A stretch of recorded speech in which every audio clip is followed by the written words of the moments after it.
বাবার বাড়ি এসে ছেলেকে নিয়ে আমি দুদিনও থাকতে পারি না।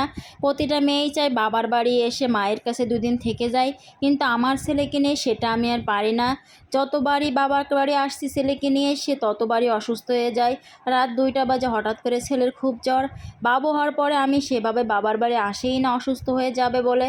কিন্তু একটা জিনিস খেয়াল করেছি, যতবারই তার বাবাকে রেখে মা চলে আসছি ততবারই তার জ্বর আসে। 2টার বেশি বেজে গেছে এখন।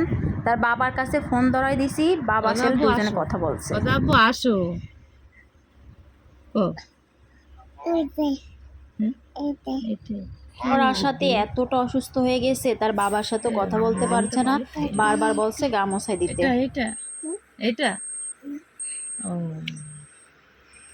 আব্বার সাথে কথা কথা আব্বু আসো। ও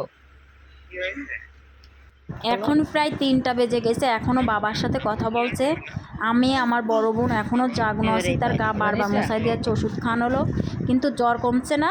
তার একটাই ওষুধ হচ্ছে তার বাবা। তার বাবার কাছে পেলে এখনই তার জ্বর চলে যাবে, আর কোনো জ্বর থাকবে না। আসো ডাকো ডাকো। সব বাচ্চাদের কি নানা বাড়ি গেলে জ্বর হয় কিনা জানি না, তবে আমার বাচ্চা নানা বাড়ি গেলে জ্বর হওয়াতে আমার মনটা খুবই খারাপ হয়ে যায়। যেহেতু সুস্থ বাচ্চা নিয়ে আসে, প্রতিবারই অসুস্থ বাচ্চাকে নিয়ে যেতে হয়। বাবার সাথে কথা বলাতে ছেলে খুবই খুশি ছিল। আর বাবাকে প্রতি এত ভালোবাসা, তার বাবাকে ছাড়া কিছুই চেনে না। সন্তানের ভালোবাসা এভাবেই অটুট থাকুক।